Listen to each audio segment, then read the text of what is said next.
ഈശോയുടെ നാമത്തിന് എന്നും മഹത്വം ഉണ്ടായിരിക്കട്ടെ. വിശുദ്ധ കൊച്ചുത്രേസ്യയുടെ ആത്മകഥ നവമാലിക അധ്യായം 1. എൻ്റെ അമ്മേ, നല്ല ദൈവം എനിക്ക് വേണ്ടി ചെയ്തതെല്ലാം സംക്ഷിപ്തമായി പ്രതിപാദിക്കാനാണ് ഞാൻ ഉദ്ദേശിക്കുന്നത്. ആദ്യമായി ഞാൻ എൻ്റെ ശൈശവകാലത്തിൻ്റെ വിശുദ്ധ വിവരങ്ങളിലേക്ക് പ്രവേശിക്കട്ടെ. മറ്റുള്ളവർക്ക് അരോചകമായി തോന്നാവുന്ന ഈ കഥനങ്ങളിൽ അങ്ങയുടെ മാതൃഹൃദയം ആനന്ദം കണ്ടെത്തുമെന്ന് എനിക്കറിയാം. പോരെങ്കിൽ ഞാൻ രേഖപ്പെടുത്തുവാൻ പോകുന്ന വിവരങ്ങൾ അമ്മയുടെയും സ്മരണകളാണല്ലോ. എൻ്റെ ശൈശവകാലം ഞാൻ കഴിച്ചുകൂട്ടിയത് അങ്ങയോടൊന്നിച്ചല്ലേ. നിസ്തുലമായ ആ മാതാപിതാക്കളുടെ സന്താനമായിരിക്കാനല്ലേ എനിക്ക് ഭാഗ്യം സിദ്ധിച്ചത്. ഒരേ പരിചരണത്താലും ഒരേ വാത്സല്യത്താലുമല്ലേ അവർ നമ്മെ സമാവരണം ചെയ്തിരിക്കുന്നത്. തങ്ങളുടെ ഏറ്റവും കുഞ്ഞു മകളെ അനുഗ്രഹിക്കുവാനും ദൈവകാരുണ്യം ആലപിക്കുന്നതിൽ അവളെ സഹായിക്കുവാനും അവർ കനിയട്ടെ.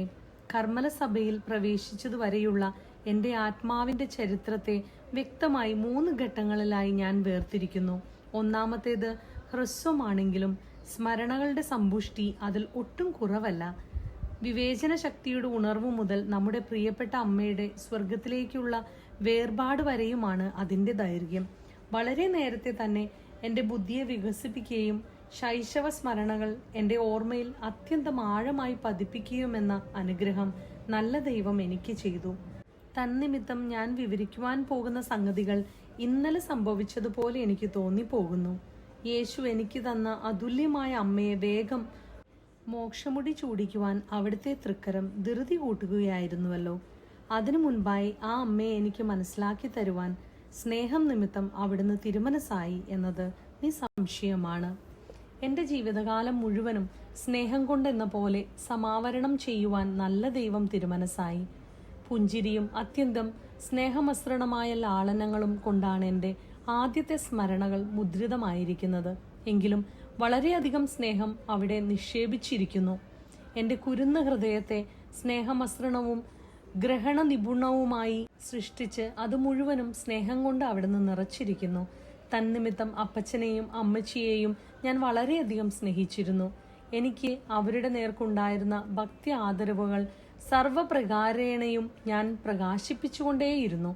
അതിന് പര്യാപ്തമായ ഒരു തുറന്ന മനോഭാവമാണ് എനിക്കുണ്ടായിരുന്നത്. ഞാൻ സ്വീകരിച്ച മാർഗങ്ങൾ ചിലപ്പോൾ വിചിത്രമായിരുന്നു എന്ന് മാത്രം. അമ്മച്ചിയുടെ ഒരു കത്തിലെ താഴെ വരുന്ന ഭാഗം അതിന് തെളിവാണ്. കുഞ്ഞ് ഒരു സാധാരണ വികൃതി തന്നെയാണ്. എനിക്ക് മരണം ആശംസിച്ചുകൊണ്ടാണ് അവൾ എന്നെ ആശ്ലേഷിക്കാൻ വരുന്നത്. എൻ്റെ പൊന്നമ്മച്ചി, അമ്മച്ചി മരിക്കുവാൻ ഞാൻ എന്തുമാത്രം ആഗ്രഹിക്കുന്നു.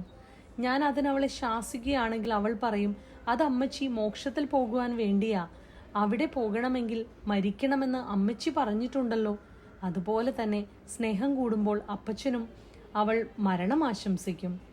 1874 ജൂൺ 25 എനിക്ക് കഷ്ടിച്ച് 18 മാസം പ്രായമുള്ളപ്പോൾ അമ്മ എന്നെക്കുറിച്ച് പറഞ്ഞത് ഇങ്ങനെയാണ്: നിങ്ങളുടെ അപ്പച്ചൻ ഒരു ഊഞ്ഞാൽ കെട്ടി ശരിപ്പെടുത്തിയിട്ടുണ്ട്. സെലിനിന്റെ സന്തോഷമൊന്നും പറയാനില്ല. എന്നാൽ കുഞ്ഞിന്റെ ഊഞ്ഞാലാട്ടം കാണേണ്ടത് തന്നെയാണ്. ഒരു മുതിർന്ന കുട്ടിയെ പോലെ അവളിരുന്ന് ആടുന്നത് കാണാൻ എന്ത് ശേലാണെന്നോ. കയറിൽ നിന്ന് പിടിവിട്ടു പോകുമെന്ന് പേടിക്കാനൊന്നുമില്ല. ശക്തിയായിട്ട് ആട്ടിയില്ലെങ്കിലാണ് അവൾ കരയുന്നത്. മറുവശത്ത് വേറൊരു കയറുകൂടി കെട്ടിയിട്ടുണ്ട്. എന്നാലും അതിന്മേലുള്ള അവളുടെ ഇരിപ്പ് കാണുമ്പോൾ എൻ്റെ മനസ്സിന് അത്ര ഉറപ്പില്ല. ഏതാനും ദിവസങ്ങൾക്ക് മുൻപ് കുഞ്ഞിനെ സംബന്ധിച്ച് വളരെ രസകരമായ ഒരു ദൈവാധീന സംഭവം ഉണ്ടായി. ഞാൻ പതിവായി 5:30 മണിക്കുള്ള കുർബാനയ്ക്കാണ് പോകേണ്ടിയിരുന്നത്.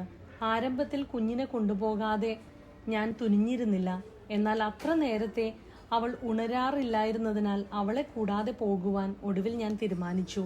ഞാൻ അവളെ കട്ടിലിൽ കിടത്തിയിട്ട് അവൾ വീഴാതിരിക്കത്തക്കവണ്ണം പിള്ളത്തൊട്ടിലിൽ അതിനോട് അടുപ്പിച്ചു ഇടുക പതിവായിരുന്നു.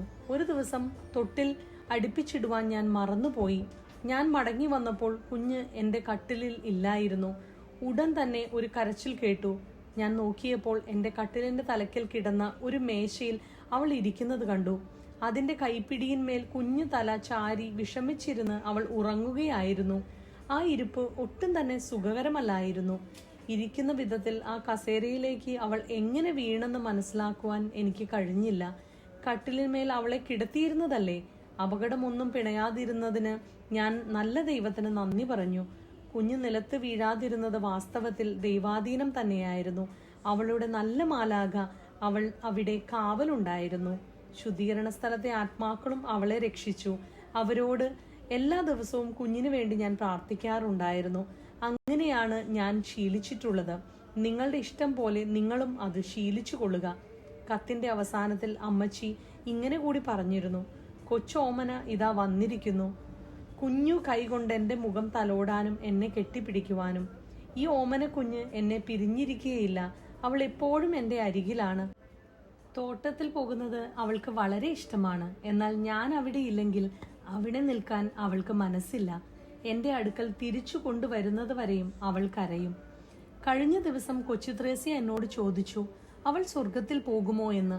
നല്ല കുട്ടിയായിരുന്നാൽ പോകും എന്ന് ഞാൻ മറുപടി പറഞ്ഞു. അവൾ പറയുകയാണ്, കൊള്ളാം, ഞാൻ നല്ല കുട്ടിയല്ലെങ്കിൽ നരകത്തിൽ പോകും അല്ലേ? അപ്പോൾ ഞാൻ എന്തു ചെയ്യും എന്ന് എനിക്ക് നല്ലവണ്ണം അറിയാം. അമ്മച്ചി സ്വർഗത്തിൽ ഉണ്ടായിരിക്കുമല്ലോ. ഞാൻ അമ്മച്ചിയുടെ അടുക്കൽ പറന്നെത്തും. നല്ല ദൈവം പിന്നെ എന്നെ എങ്ങനെ പിടിച്ചു മാറ്റും? അമ്മച്ചി എന്നെ 2 കൈയും കൊണ്ട് മുറുകെ പിടിച്ചുകൊള്ളില്ലേ? അമ്മയുടെ കരവലയത്തിനുള്ളിലായാൽ പിന്നെ നല്ല ദൈവത്തിന് അവളോടൊന്നും ചെയ്യുവാൻ സാധിക്കുകയില്ലെന്ന് അവൾക്ക് ദൃഢവിശ്വാസമുണ്ടായിരുന്നുവെന്ന് അവളുടെ മുഖഭാവത്തിൽ നിന്ന് ഞാൻ മനസ്സിലാക്കി. മരിയയ്ക്ക് അവളുടെ കുഞ്ഞനുജത്തിയോട് വലിയ സ്നേഹമാണ്. കുഞ്ഞിന്റെ പെരുമാറ്റം വളരെ തൃപ്തികരമായിട്ടാണ് അവൾക്ക് അനുഭവപ്പെടുന്നതും. മരിയയെ തൃപ്തിപ്പെടുത്തുക അത്ര എളുപ്പമുള്ള കാര്യമല്ല. തന്നിമിത്തം അവളെ അസഹ്യപ്പെടുത്താതിരിക്കുവാൻ ഈ അരുമ കുഞ്ഞിന് നല്ല കരുതലുണ്ട്. ഇന്നലെ ഞാൻ അവൾക്കൊരു റോസാപുഷ്പം പറിച്ചു കൊടുക്കുവാൻ തുടങ്ങി. അവൾക്കത് കിട്ടാൻ വളരെ താല്പര്യമുണ്ടെന്ന് എനിക്കറിയാമായിരുന്നു. പക്ഷെ അവൾ എന്നെ തടഞ്ഞുകൊണ്ട് സാധ്യപ്പെട്ട് അപേക്ഷിക്കുകയാണ്. അയ്യോ അമ്മച്ചി, അത് പറിക്കരുതെന്ന് മരിയ ചേച്ചി പറഞ്ഞിട്ടുണ്ട്. അവളുടെ മുഖം അത്രയും വല്ലാതെ ചുമന്നു പോയിരുന്നു. എങ്കിലും അതൊന്നും വകവയ്ക്കാതെ ഞാൻ അവൾക്ക് 2 പറിച്ചു കൊടുത്തു. അത് കാരണം പിന്നെ വീട്ടിലേക്ക് കയറുവാൻ അവൾക്ക് ധൈര്യമില്ലെന്നായി. റോസാപ്പൂക്കൾ എന്റേതാണെന്ന് ഞാൻ അവളോട് നന്ന പറഞ്ഞു നോക്കി. അമ്മച്ചിയുടേതല്ല, മരിയ ചേച്ചിയുടേതാണ് എന്നാണ് അവൾ പറയുന്നത്. വളരെ വേഗം മനസ്സിളകുന്ന ഒരു കുട്ടിയാണവൾ. എത്ര നിസ്സാരമായാലും അവളൊരു തെറ്റ് ചെയ്താൽ പിന്നെ ലോകം മുഴുവനും അതറിയണം. ഇന്നലെ അവൾ ഭിത്തിയിലെ അലങ്കാര കടലാസിന്റെ ഒരു മൂല യാദൃശികമായി അല്പം പൊളിക്കുവാനിടയായി. അപ്പോഴത്തെ അവളുടെ മുഖഭാവം ദയനീയമായിരുന്നു. ആ വിവരം ഉടൻ തന്നെ അപ്പച്ചനോട് പറയണമെന്നായി അവൾക്ക്. 4 മണിക്കൂർ കഴിഞ്ഞാണ് അപ്പച്ചൻ വന്നത്. ആരും അക്കാര്യം ഓർത്തതേയില്ല.